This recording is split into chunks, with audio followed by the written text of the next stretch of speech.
Buenas noches. Estábamos hablando en la reunión pasada y vamos a continuar este día con el paso de la obtención de acceso. Vamos a compartir la presentación. Aquí está. Ok. Habíamos hablado del reconocimiento, del escaneo y vamos a hablar ahora sobre obtener acceso. Obtener acceso no es un paso, digamos, propiamente dicho del hacking ético, porque hay algunas consideraciones que quizás no se pueden hacer. Las vamos a ir discutiendo una a una de la hojita que les presenté. Y luego, por supuesto, les voy a compartir eh, mis anotaciones con información sobre cada uno los eh, de las consideraciones que hemos puesto. Por ejemplo, en mantener acceso, por cada una de ellas les vamos a compartir las consideraciones que vamos a discutir ahora.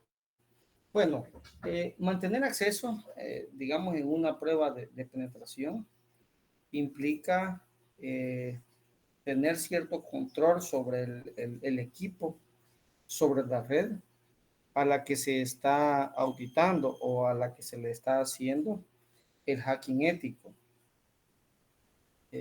Dado que tenemos el permiso del propietario, ¿verdad? Del encargado, del responsable o de la autoridad competente, entonces podríamos ahí ir buscando qué método podemos hacer para mantener este acceso. Vamos a discutir siempre 25 actividades que pueden llevarse a cabo sobre esta fase. Y quisiera, en algunas de ellas voy a tratar de preguntarle a algunos de ustedes qué opinan qué consideran sobre algunos puntos de esto. Este es uno de las, digamos, de las tareas más relevantes, porque implica cuando ya tenemos el puerto, identificada una posible vulnerabilidad por la versión, etcétera. En esta parte ya vamos con la parte, digamos, de explotación, ¿verdad? De esa potencial vulnerabilidad que existe ahí. Potencial, porque muchas veces para que se dé esa vulnerabilidad tiene que haber una combinación de cosas, de factores que tienen que darse. Bueno, vamos a ver. La primera es mantener acceso. Esto es, digamos, puede darse como la capacidad de que una vez se ingresa al sistema, se pueda garantizar de una manera discreta, por supuesto, ¿verdad? Con la mayor discreción posible y que no sea detectada, por supuesto, eh, el acceso a esa red. Si nos vamos a un enfoque de hacking ético, el acceso persistente se va a utilizar principalmente para evaluar la seguridad, hasta ahí nomás, y poder identificar otras posibles vulnerabilidades o puntos débiles de la infraestructura que estamos analizando en una organización o en nuestra empresa. Eh, Hay que destacar aquí que, digamos, que mantener el acceso no debe de consistir, cuando estamos haciendo un hacking ético, no debe de consistir realizar actividades maliciosas o ilegales. Siempre lo debemos de circunscribir al a los permisos que nos han dado, ¿verdad? Simplemente estamos probando la resistencia, la resiliencia del sistema para que ellos puedan tomar sus propias medidas, ¿verdad? Entonces, esto debe de ser, digamos, tomado con pinzas para que cuando ya no necesitemos podamos entregar o sea, eliminar ese acceso, mejor dicho, porque ya no va a ser necesario. Otra de las posibles actividades que se pueden hacer cuando se tiene acceso es la creación de cuentas adicionales. Eh, digamos, esta es una técnica que podría estar regulada a la hora que le vamos a dar las consideraciones o las autorizaciones que nos permita el propietario de la red. Entonces debemos de considerarlo ahí, ¿verdad? En los permisos que nos va a dar, podríamos considerar esta característica de crear usuarios adicionales. En casos logremos hacer, pues, crear un usuario adicional, de tal manera que se pueda con ello mantener un acceso persistente, ¿verdad? En aquellos sistemas donde tenemos cientos o miles de usuarios, en algunas ocasiones va a ser un poco difícil estar monitoreando todas las cuentas, ¿verdad? Entonces, allí es donde el hacker ético puede agregarse una cuentecilla más con un nombre parecido a los demás y que puede pasar desapercibido, ¿verdad? Con el tráfico de red, con el monitoreo del IPS, del IDS, etcétera. Existe esa forma de hacerlo. Entonces, ¿cómo podemos hacer? Primero, podría ser crear cuentas de usuario estándar, ¿verdad? Sin permisos elevados. Estas, digamos, eh, quizás van a ser las menos fáciles de encontrar por un administrador normal de red, pero también cuando sea necesario podemos crear cuentas con accesos elevados para evaluar la seguridad, ¿verdad? Estos, digamos, eh, podrían, digamos, generar alguna huella dentro del sistema. Sin embargo, nos podrían servir desde el punto de vista de un hacker ético. Aquí hay una consideración. Yo estoy hablando de las actividades que se pueden hacer como, bueno, aquí estamos hablando del círculo de hacking como un hacker, especialmente este paso desde un punto de vista de un cracker. Sin embargo, ustedes como no siempre van a hacer actividades de hacking ético, tal vez van a hacer algunas actividades de informática forense. Ustedes, la contraparte de esto, digamos, si nuestra tarea es asegurar sistemas, este tipo de acciones, de actividades que estamos mencionando, debemos de considerarlas en el otro sentido también, ¿verdad? Porque no todo el tiempo, como profesionales de la ciberseguridad, vamos a estar en el mismo lado. Algunas veces vamos a estar evaluando un sistema, pero en otra ocasión vamos a estar asegurándolo. Entonces, digamos, tiene dos sentidos. A la hora que estamos hablando, por ejemplo, de crear cuentas adicionales, ustedes están evaluando un sistema, si ustedes ven que hay una cuenta que se conecta a todas horas, etcétera, o en horas diferenciadas, o tiene tráfico de red diferentes al resto, esas serían a las que usted inicialmente tendría que ponerle especial atención, ¿verdad? Eso no quiere decir de que también pueden existir cuentas que aparentemente tengan un comportamiento o tráfico normal que puedan ser utilizados para lo mismo. Entonces, digamos, desde el punto de vista de un profesional que asegura su sistema, solo vamos a cambiar la perspectiva, ¿verdad? Pero siempre vamos a considerar estos puntos. Entonces, si logramos tener una cuenta con privilegios o usuarios elevados, hay ciertas cosas que se nos van a permitir, que se nos van a facilitar. Y como les comenté que iba a, a escuchar algunas ideas que ustedes tengan sobre esto, quisiera preguntarle a Eliseo Romero, ¿qué cosas cuando estamos haciendo o cuando se está haciendo un hacking ético se podrían facilitar si tenemos una cuenta con privilegios elevados? ¿Qué cosas de esas se nos podrían facilitar, Eliseo? O también, ¿qué cosas se les pueden facilitar a un hacker no ético, pues a un hacker de sombrero negro? ¿Qué cosas se les facilitarían en este proceso, en este paso que estamos discutiendo, que es el de obtener acceso?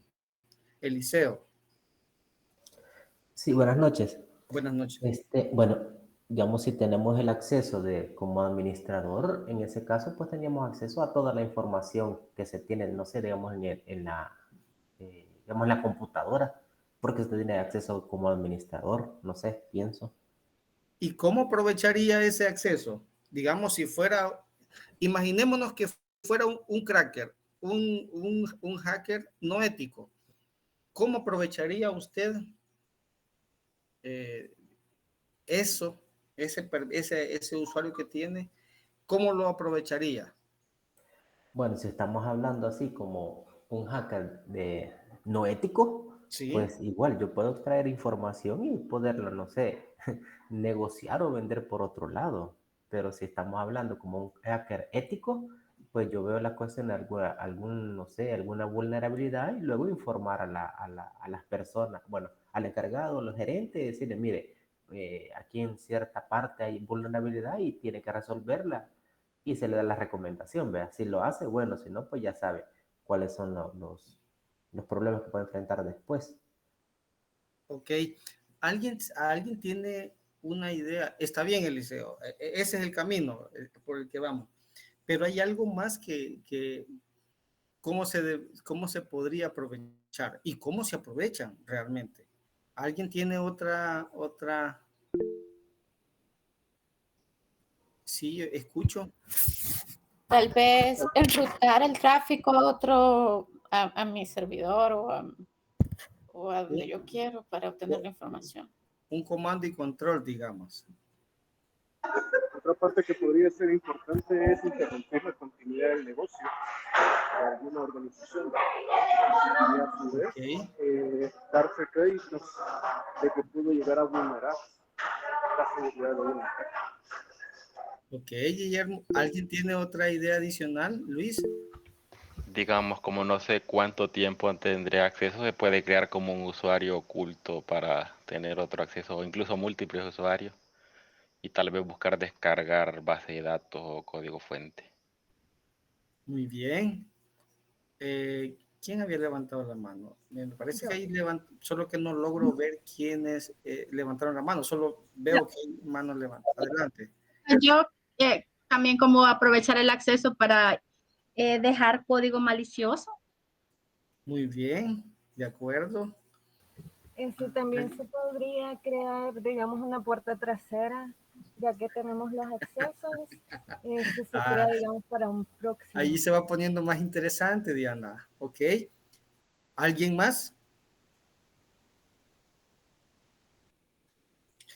Vean, la, la forma más, digamos, lo primero que quizás un hacker, un cracker, un pícaro le vamos a llamar, hace con una cuenta con privilegios elevados es evitar dejar rastro de sus actividades.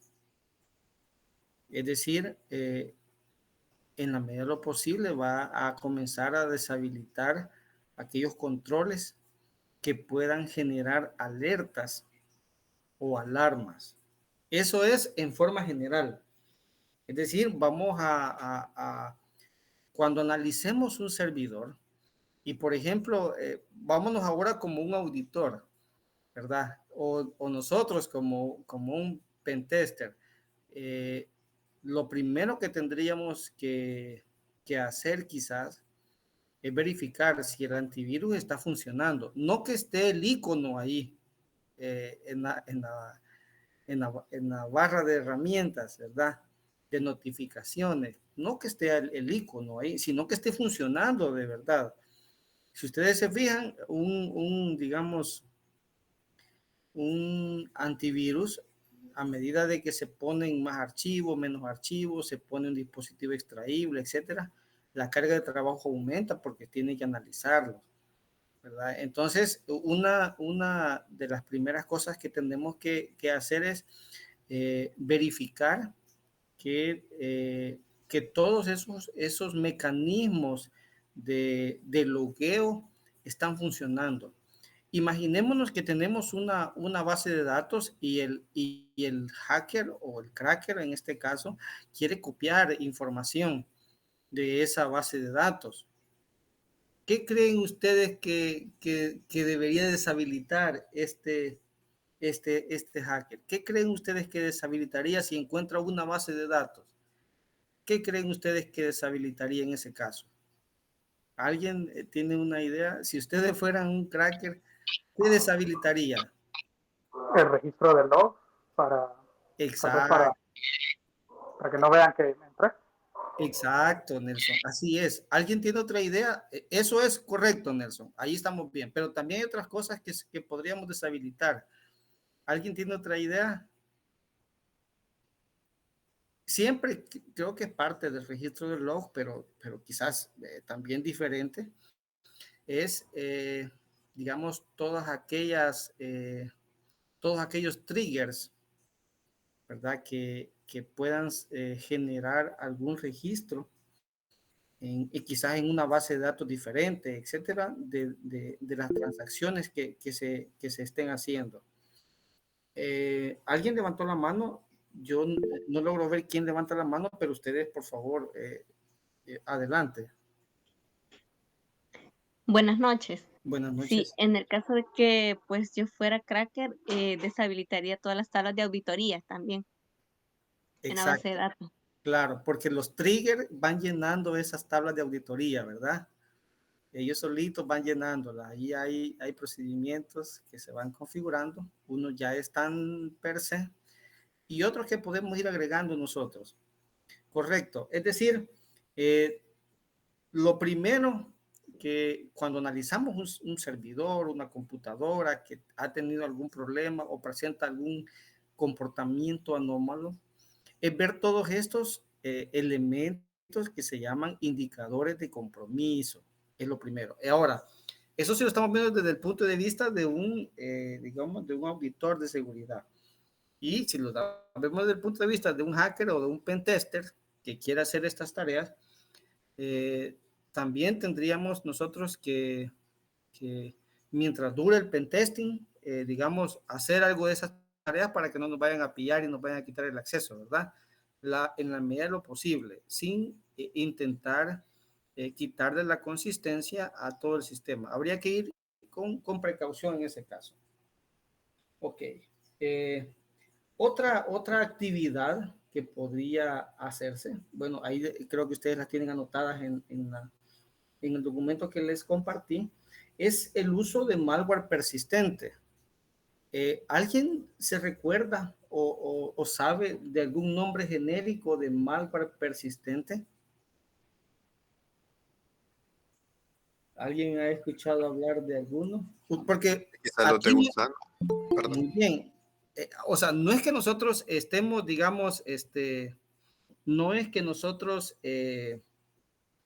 los vayamos a usar con fines maléficos, sino que simplemente van a servir a nuestra tarea también, ¿verdad? O sea, es conocimiento ideologizado, ¿verdad? Nosotros lo vamos a hacer para hacer lo más correcto posible, para conducir nuestra auditoría, nuestro hacking ético. Pero a alguien se recuerda de algún tipo, ya nos mencionó, van a disculpar, no puedo, tengo la pantalla en grande de la presentación, no puedo ver quién nos comenta, pero ya nos mencionaron de gusano. ¿Alguien más puede mencionarme otro? El rootkit, algo así creo que se llama. Rootkit, ok. Eso como para ocultar la presencia de que estamos dentro del sistema, pues, porque nadie se dé cuenta. Ok, ya que nos comenta acerca del rootkit, Eliseo, ¿podría comentarnos algunas de las características del rootkit o alguien que nos pueda comentar sobre? Es bien interesante cómo funciona y la capacidad que tienen también de ocultarse, como dice Eliseo. ¿Tiene algo adicional que nos pueda compartir sobre los rootkit, Eliseo? Solamente más o menos sea así de que ocultan, digamos, no sé, nuestras huellas o los procesos que nosotros hacemos, pues los mantiene ocultos y se mantiene así como, digamos, de bajo perfil. Igual podemos estar por mucho tiempo en acceso a un sistema y nadie se da cuenta. Solamente eso, pues, digamos, tengo conocimiento yo de eso. Ok. Va a ser difícil, no puedo decirles levanten la mano y voy a decir cuántos, pero ¿Alguien de ustedes ha programado en lenguaje C? O vamos a ver, uno más moderno, en C Sharp. ¿Alguien ha programado en C Sharp? ¿Hay Sí, alguien? Sí, sí, ¿verdad? No, sí. en C Ok. Sharp no, pero en C sí, un poquito. Va, en C Sharp o en C. Hay algunas funciones en estos lenguajes de programación que, o sea, lenguajes de programación que se pueden ocupar para crear aplicaciones de escritorio, ¿verdad? Esa es la característica, porque en la web no vamos a poder obtener esto, pero esos lenguajes, digamos que se ejecutan en el sistema operativo local, tienen, por ejemplo, tienen funciones que, vamos a ver, ¿qué funciones podríamos ocupar? Tienen funciones, por ejemplo, de monitoreo de una carpeta y verificar si los archivos están ahí o no están, o si alguno está cambiado. ¿Se recuerdan de esas funciones? Yo creo que sí. Esas funciones, digamos, están ahí monitoreando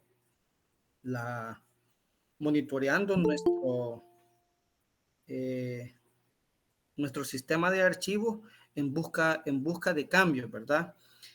También existen, digamos, otros, vamos a hablar con lenguaje C, digamos, existen unos que se llaman filtros de archivos.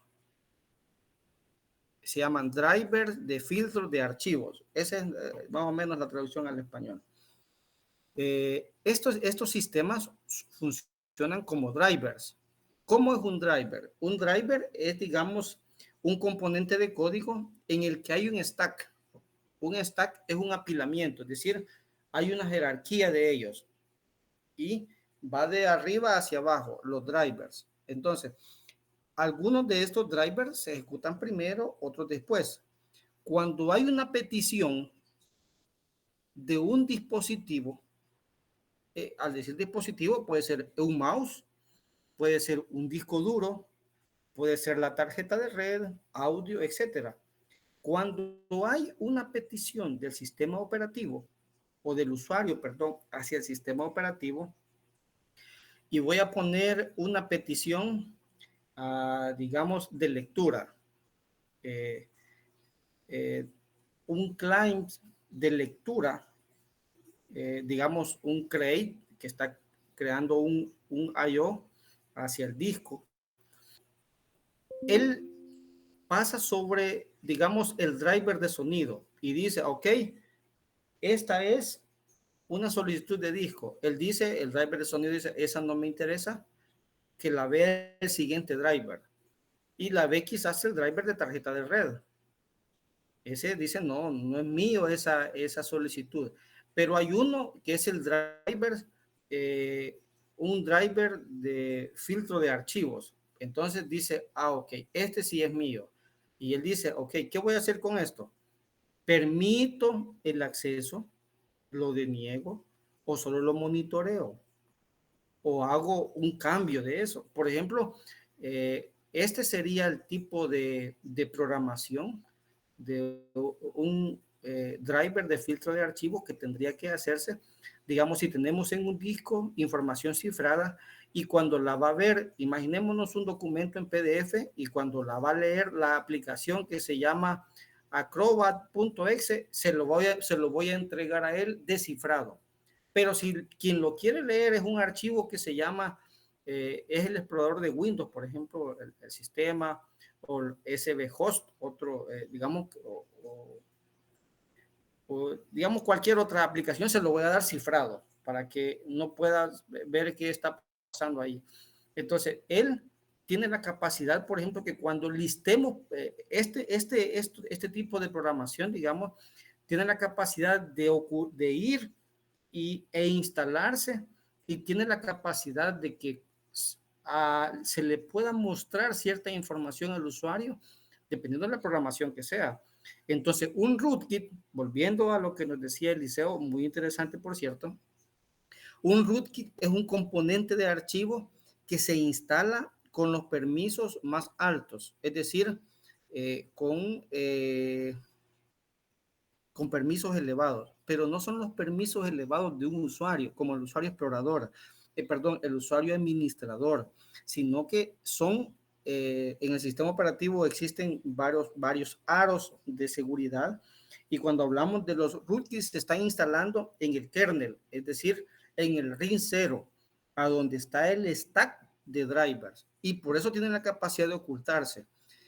Ahora, ¿cómo evaluaría usted si tiene un rootkit, o cuál sería la consideración o qué tarea tendría que hacer usted o debería de hacer para intentar paliar eso?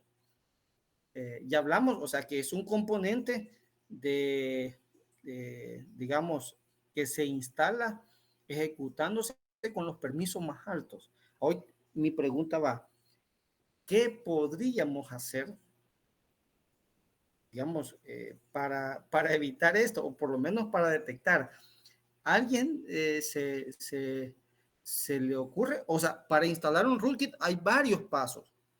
Igual que para instalar un driver. Primero, usted tiene que instalar un certificado y le tiene que decir al sistema operativo, este certificado está nítido, este certificado es válido, y aquí se lo dejo. O sea, que todo el que venga firmado por esta CA, por esta AC, digamos, aunque sea autofirmado, es válido, considérelo como firmado.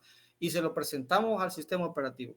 Cuando viene nuestro componente, que puede ser un rootkit o puede ser un filtro de archivo, o estamos trabajando con programación a ese nivel, y decimos, ok, vamos a instalarlo. Entonces él dice, ok, verifica con ese certificado que ya tiene ahí, va a buscar, verifica, ok, cumple con todo, por favor, ejecútelo. Lo termina de ejecutar e instala los componentes, el .sys por allá, y etcétera. Hace las configuraciones que tiene que hacer. Entonces, nosotros como auditores, ya más o menos teniendo ese background que les acabo de comentar, con estos componentes de software que se ejecutan en los niveles más altos, ¿cómo podríamos detectarlos? Ya dijimos cómo instalarlos, ¿verdad? Instalando los certificados, etcétera, etcétera. ¿Cómo podríamos identificar nosotros, digamos, un rootkit? No pensemos en que vamos a instalar un anti-malware que incluya un anti-rootkit, pero digamos, se podría ser una alternativa. Pero si quisiéramos, digamos, con nuestra capacidad, buscar más o menos ahí si tenemos algo, ¿cuáles creen ustedes que serían algunas de las tareas que tendríamos que hacer? ¿Alguien tiene una idea sobre eso?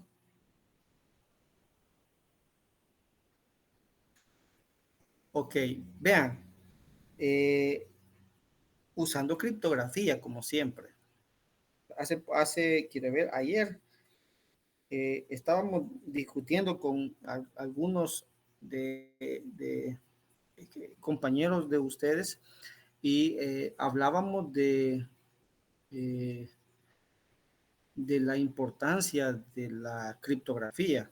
Y una de las formas es utilizar una herramienta que pueda verificar todas el hash, digamos, o la integridad de cada uno de los archivos. Es decir, si tenemos un archivo que se llama system.exe, que es, digamos, que fuera estándar en el sistema operativo Windows, por ejemplo, esa librería que se llama system.exe, o cualquier otra de las que tenemos ahí en la carpeta System32, por ejemplo, que tenemos mucho, ahí tenemos el Notepad, por ejemplo, y queremos saber si ese Notepad que está ahí es el auténtico. Pues lo conveniente es sacarle un hash y compararla contra el hash del Notepad específico para esa versión de sistema operativo desde Windows que estamos viendo, y luego verificar si ese es el correcto. Si no nos coincide,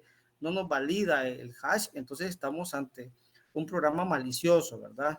Y ahí se van a dar cuenta ustedes que los más comunes son el Notepad, la calculadora, y sí, por ahí quizás los más, y otros, ¿verdad? Que que normalmente son los que se ocupan para este tipo de tareas.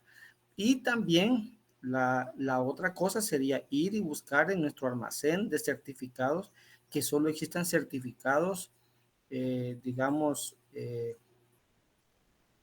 expedidos por una entidad, por una AC reconocida, ¿verdad? Porque ahí va a decir, este es autofirmado y va a tener un nombre cualquiera, desconocido, etcétera. Y a esos certificados tenemos que tenerle miedo, ¿verdad? Esa sería una consideración. Ahora, desde el punto de vista de un hacking, esas también serían las tareas que habría que hacer. Así que si piensan construir alguna porción de código que les pueda ayudar en esta tarea de hacer hacking ético y les gusta este mundo, pues yo creo que con el lenguaje C podrían hacer muchas tareas muy, muy interesantes. Creo que es un buen desafío, ¿verdad? Programar por ahí. Una consulta. Sí.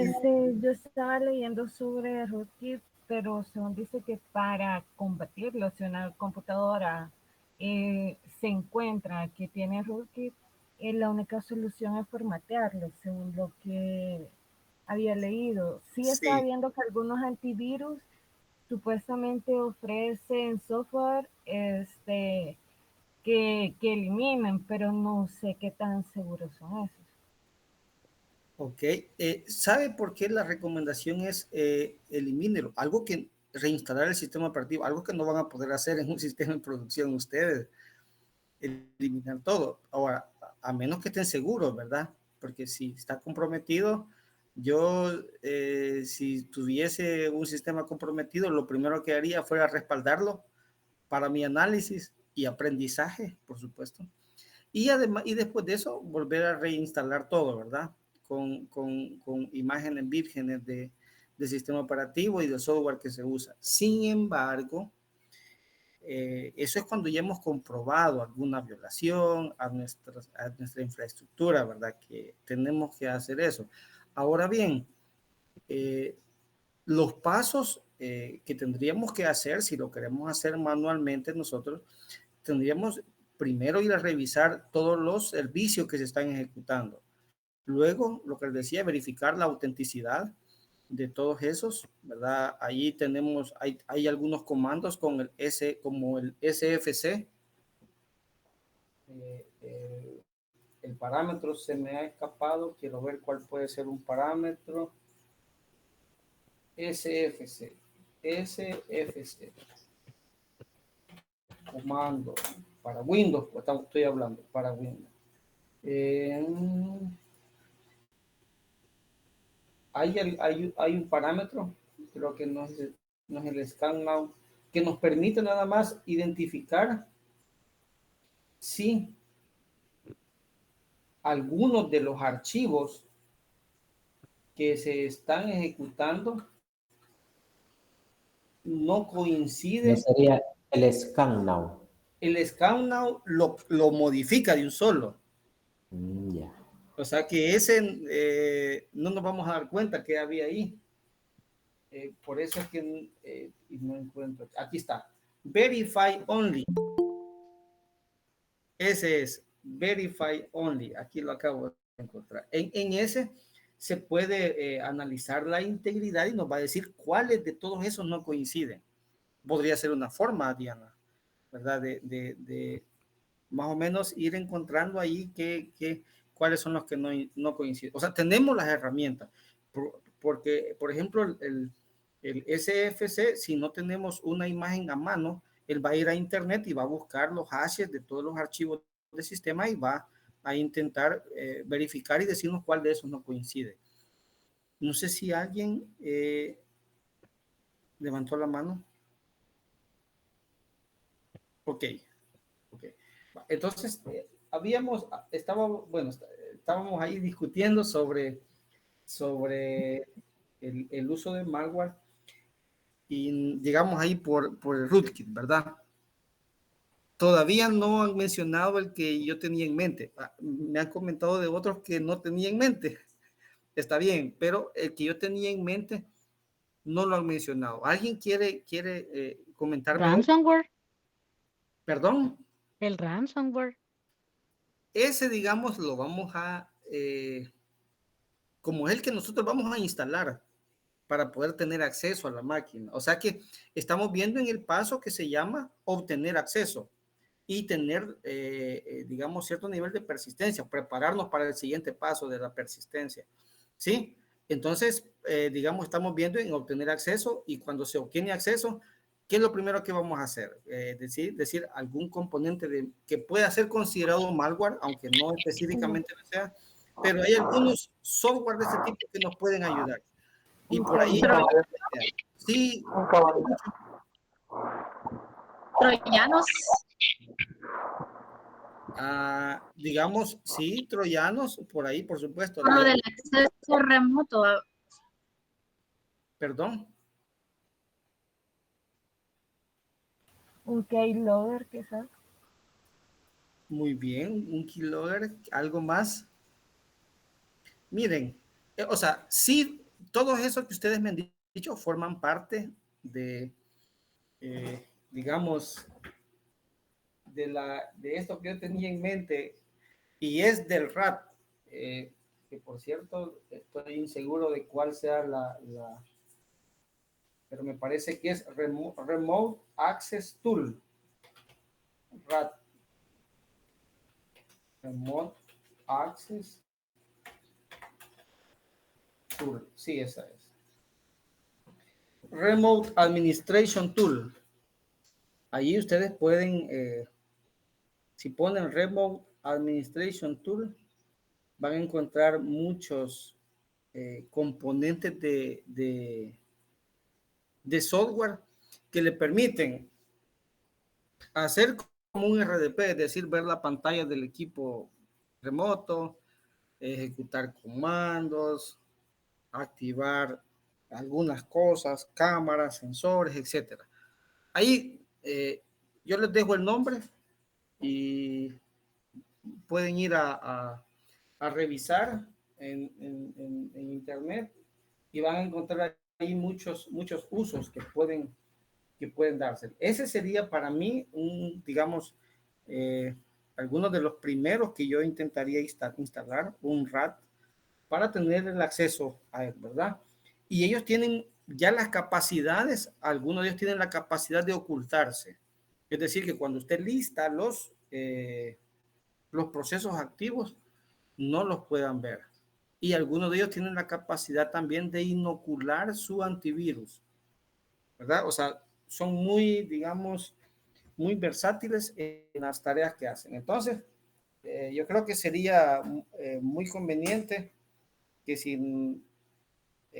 cuando vamos a hacer esa tarea, armarnos ahí con algunos ejemplillos de RAT que pueden estar disponibles, ya sea de paga o gratis, ¿verdad? De preferencia de paga, para que podamos, digamos, acceder a esto.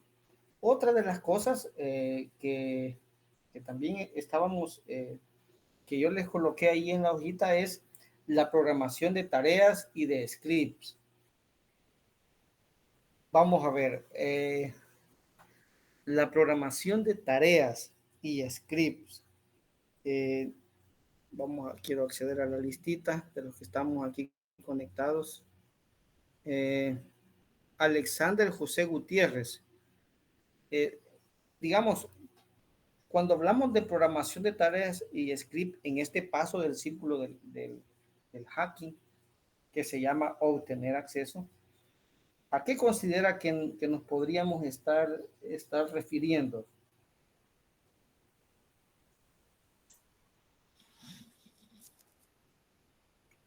Quizás la parte de precisamente de la inyección de código malicioso.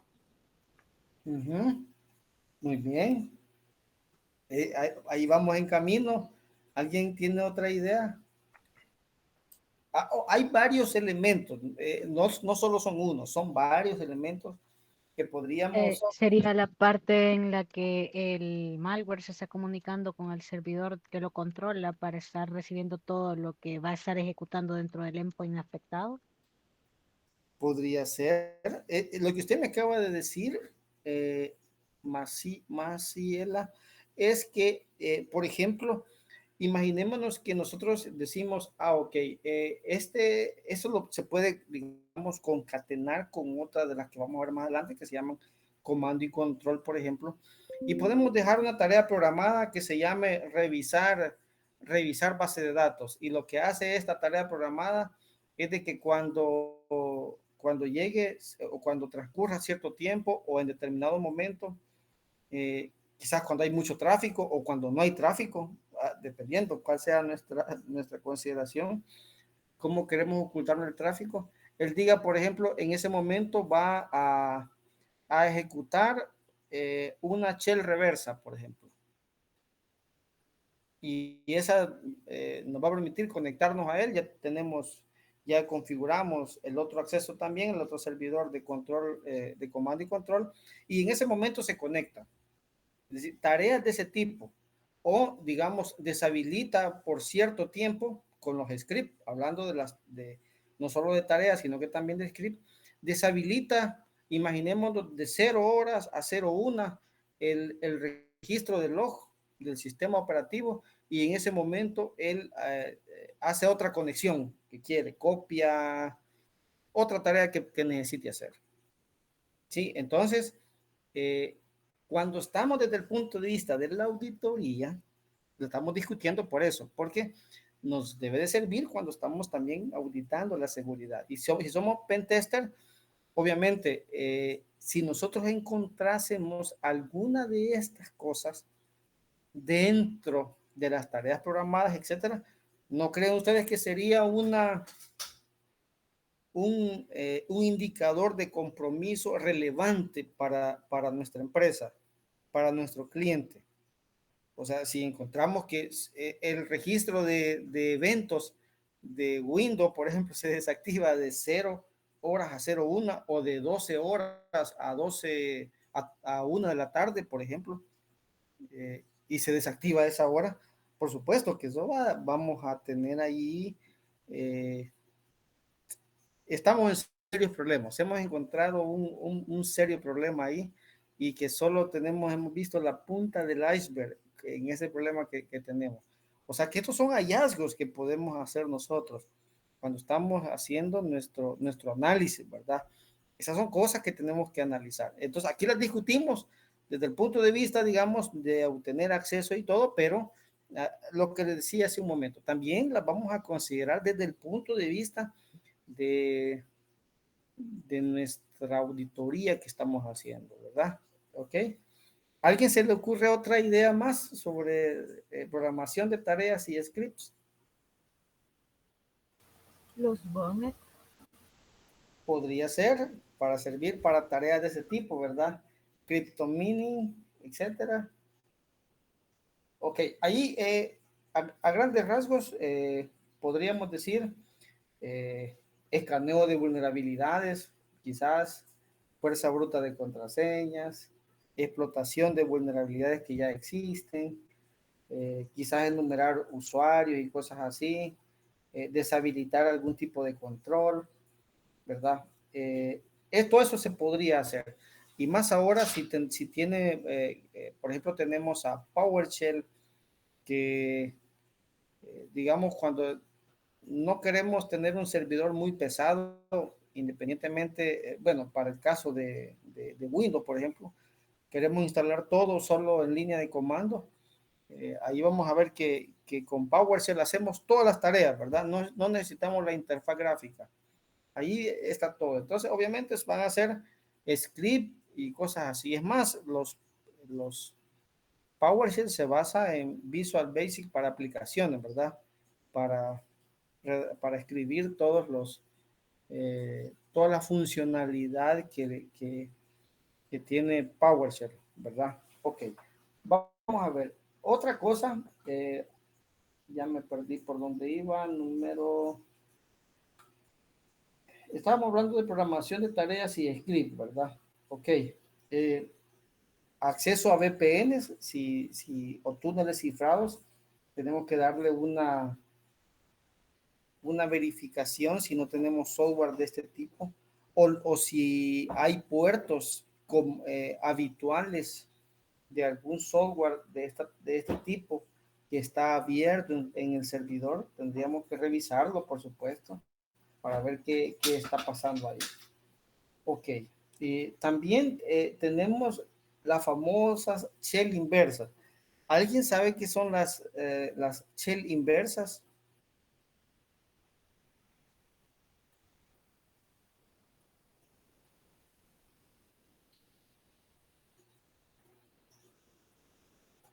¿Alguien se ha trabajado con ellas? Por supuesto. Creo que la mayoría en algún momento ha trabajado con la shell inversa. ¿Alguien que nos pueda compartir su experiencia con shell inversa?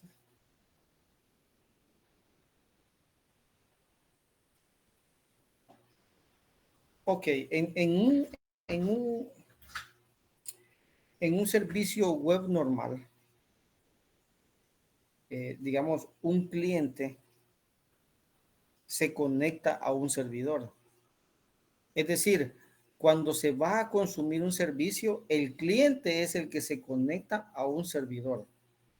Por ejemplo, en una página web, el cliente quiere obtener información del servidor y se conecta. Ahora, si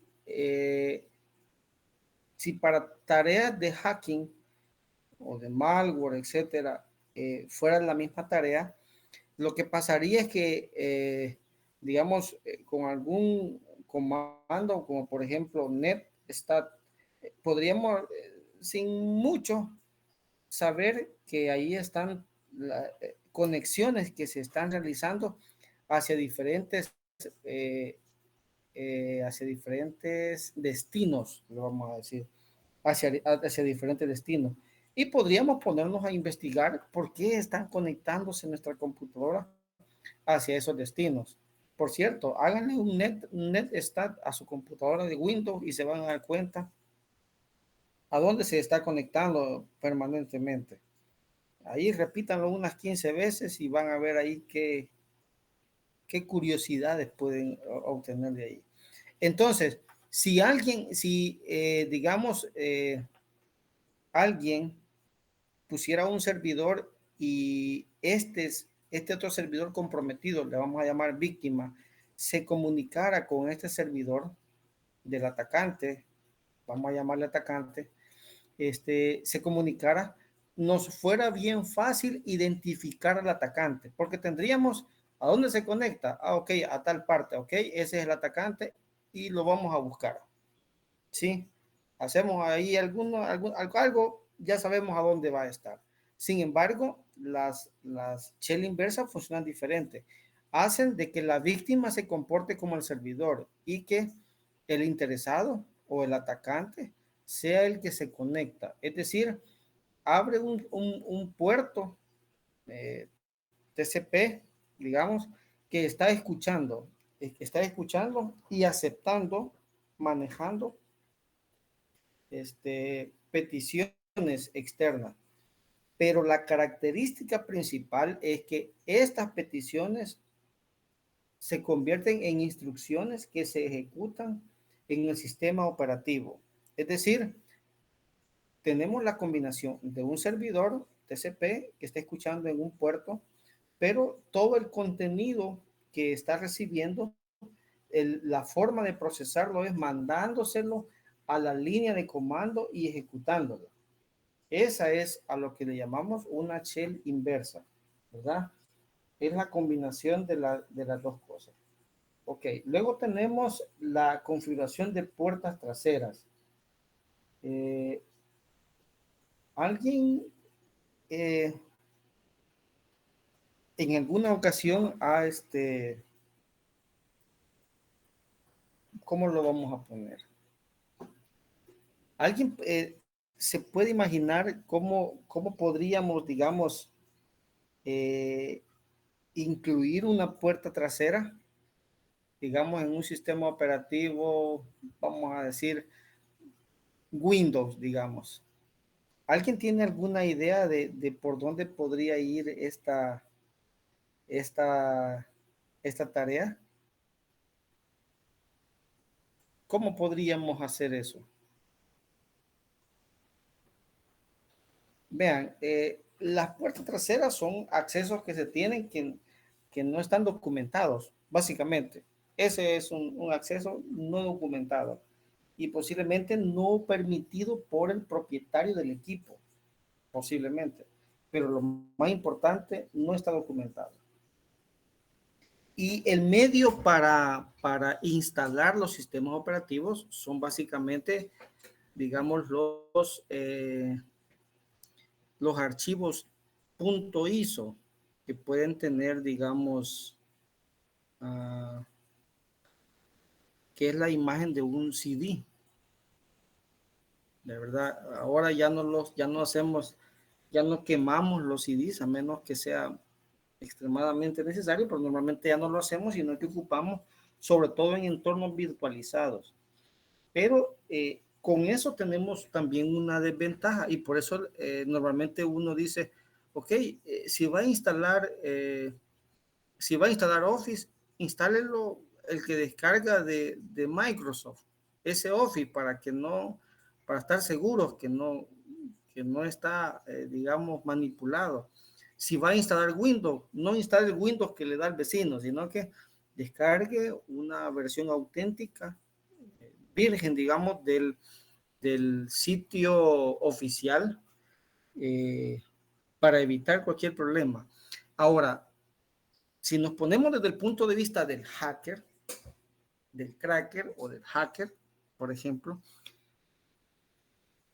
con esto que hemos visto de las ISO, ¿qué podríamos hacer? ¿Alguien tiene alguna idea? ¿Se le ocurre algún mecanismo de cómo podríamos hacer para inyectar puertas traseras? ¿Alguien tiene alguna idea? Se podría colocar un troyano. ¿Cómo podríamos colocar un troyano en ese entorno? Bueno, no sé tanta ciudad, pero creo que para el caso, no sé si recuerdan cuando existía Ares, la descarga de música, al momento de descargarlo, dentro de la descarga venía oculto el troyano, dentro de algo que uno consideraba como seguro, venía oculto eso, y eso que era lo que hacía, abría la puerta trasera. Ok. ¿Alguien tiene alguna idea de cómo se puede operacionalizar eso? ¿Cómo se puede Por hacer medio del correo y algún documento, poner un malware que activara algún macro de Windows o Excel. Ok, muy bien. ¿Alguien más? Y si distribuimos una ISO de Windows pirateada o con el señuelo de pirateada y ahí pongo todo lo que yo necesito.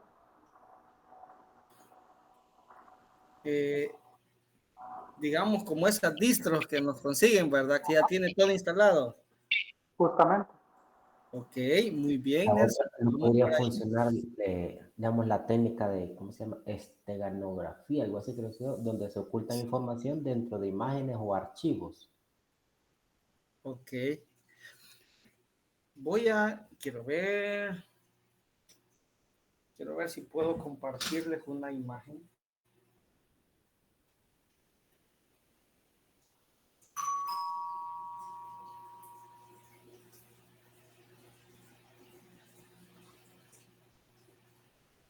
Vamos a ver si puedo compartirles una imagen.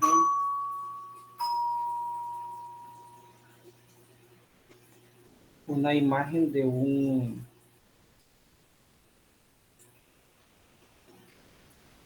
Ok. Aquí está. Voy a pedirles un momentito. Van a disculpar un momentito.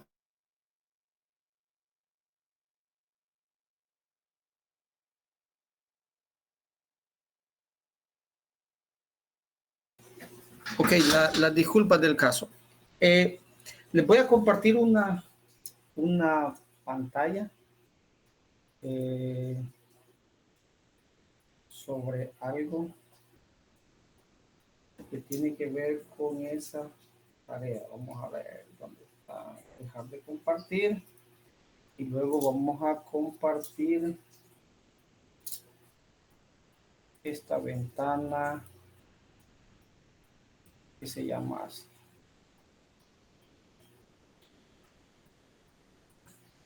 Ok, voy a compartirles esta ventana aquí.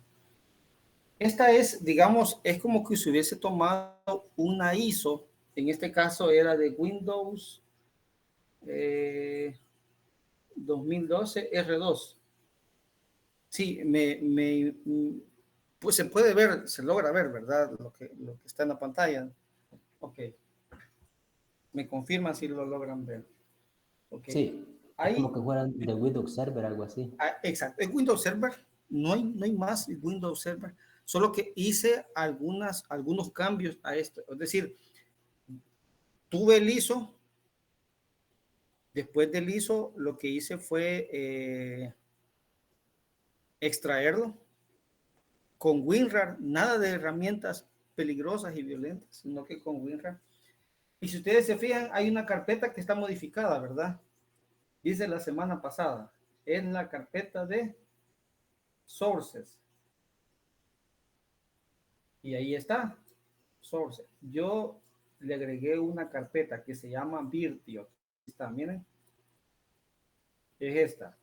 Virtio es drivers, es decir, no crean que he estado haciendo maldades. No he hecho ninguna maldad, sino que cuando instalaba esta ISO, el virtualizador donde estaba instalándolo no me dejaba, no me permitía encontrar el disco duro. Entonces me decía, ok, tiene que instalar el driver y todo eso. Entonces, ¿qué hice yo? Tomé la ISO, la modifiqué, agregué esta carpeta aquí y después de eso, simple, la volví a convertir en ISO.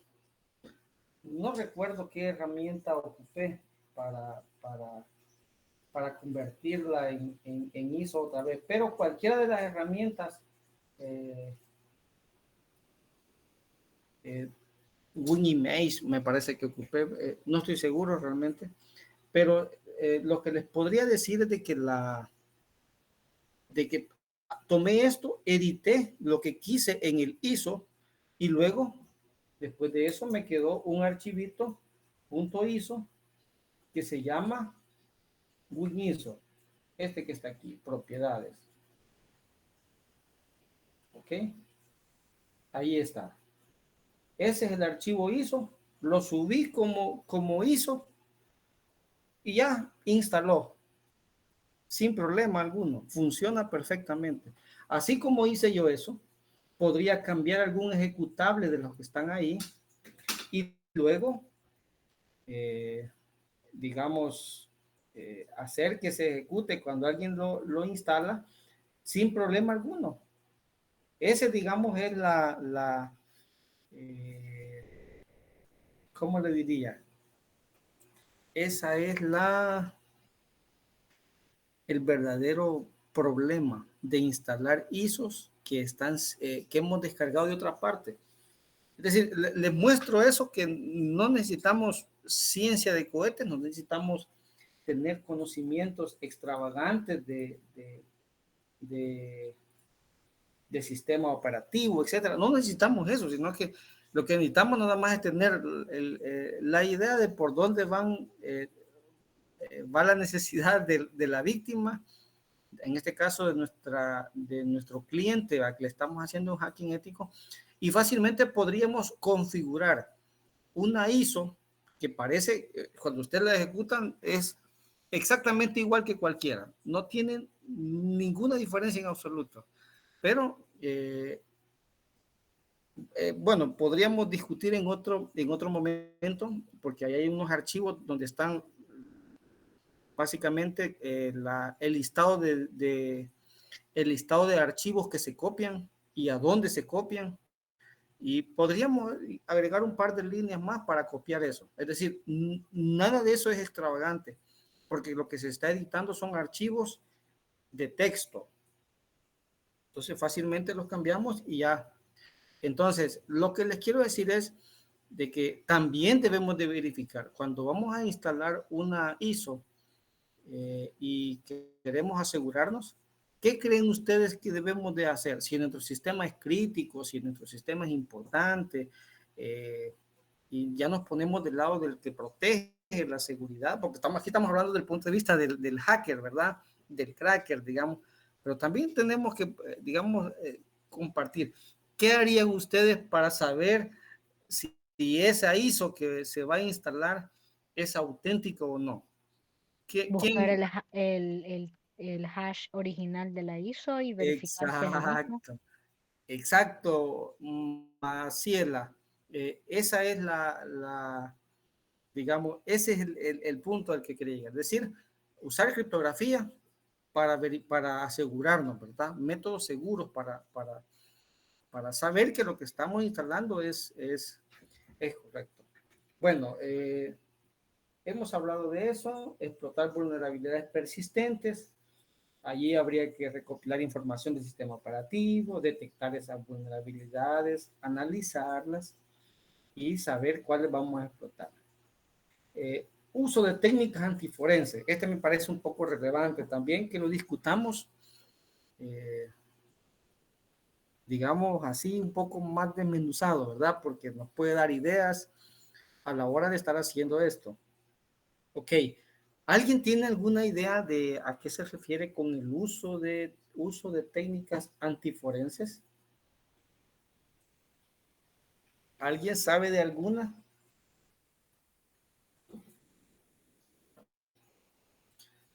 ¿Alguien ha escuchado?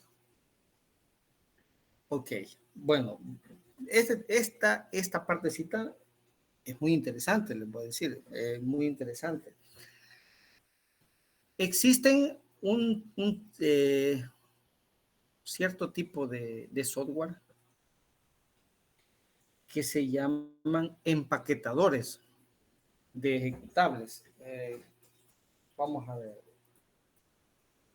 ver aquí un listadito, pero ese es el nombre, empaquetadores de ejecutables. Si ustedes ponen esa búsqueda en internet, usted se va a dar cuenta de que hay varios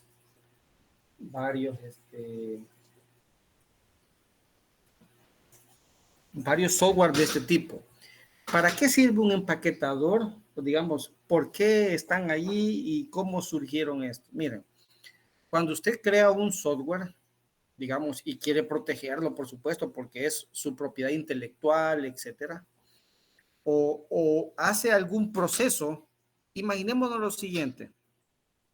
Imaginémonos que tenemos un programa que puede hacer sumas con números de 1000 dígitos y está optimizado y es mucho más rápido que el resto del mercado. Es único ese algoritmo.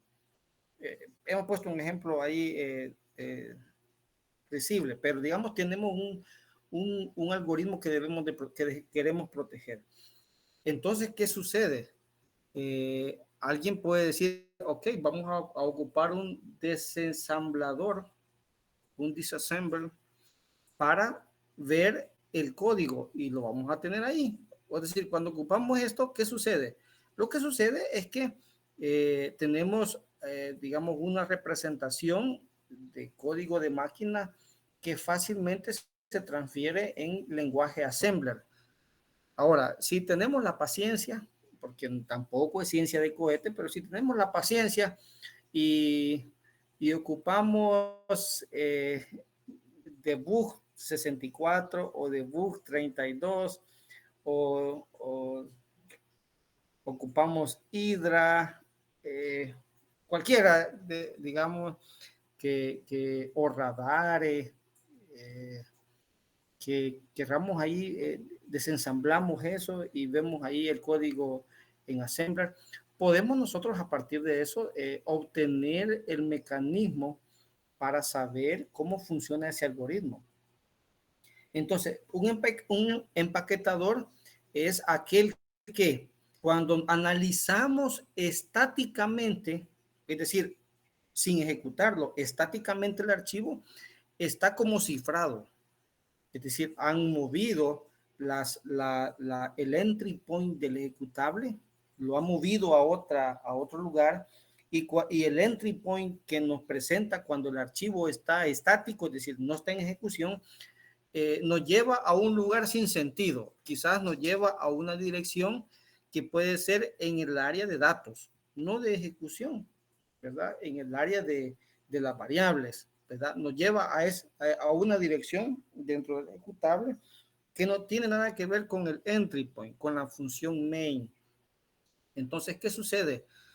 Ok, no lo podemos analizar porque, digamos, el empaquetador ha hecho estos cambios. Ahora, cuando se ejecuta, él tiene, digamos, como un bootloader que carga y luego después de eso él ya sabe cómo va a recomponer el ejecutable. Ahí tiene las instrucciones también, cómo lo recompone y en memoria crea una copia funcional del ejecutable, que es la que se está ejecutando, ¿verdad? Pero cuando lo tenemos de manera estática no podemos ejecutarla. Esa sería digamos, un ejemplo de técnicas antiforenses para que, digamos, no sepamos qué está haciendo ese software. O sea, no sabemos si crea una VPN, no sabemos si abre una shell inversa, no sabemos si crea usuarios, no sabemos si ejecuta librerías específicas del sistema operativo que pueden ser peligrosas. No sabemos porque está empaquetado. Es decir, está con esa información ahí que no podemos analizarlo. Y normalmente un antivirus no lo va a poder detectar. ¿Por qué? Porque, digamos, si fuera, vamos a ver, si fuera una firma, basado en firmas, él va a decir un archivo comprometido con tal, tiene tal cosa, tales string, etcétera, etcétera. Ah, ok, cumple con la firma al estilo de regla Yara, ¿verdad? Ahí pueden googlear también cómo funcionan las reglas Yara y dicen, ah, ok, funciona de esta manera, ok, lo catalogamos como malicioso o no lo catalogamos como malicioso. Ok, ¿de acuerdo? No se puede analizar porque está empaquetado. Por comportamiento, dice, ah, ok, por comportamiento, muy bien, ok, ¿cómo va a ser? Va a buscar las librerías que abre, las funciones que ejecuta y va a decir, ah, lo está analizando estáticamente, por supuesto, va a decir, estas funciones, estas librerías le permiten conectarse a internet, crear archivos, modificar, tiene las funciones para calcular hash, funciones de cifrado, ok, es un ransomware en potencia, ok, no lo vamos a dejar ejecutar. Eso dice el antivirus, ¿verdad? Ok, pero si está empaquetado no vamos a poder leer todo eso. Entonces, hasta que se ejecuta, que tiene una copia en memoria, vamos a poder analizarlo.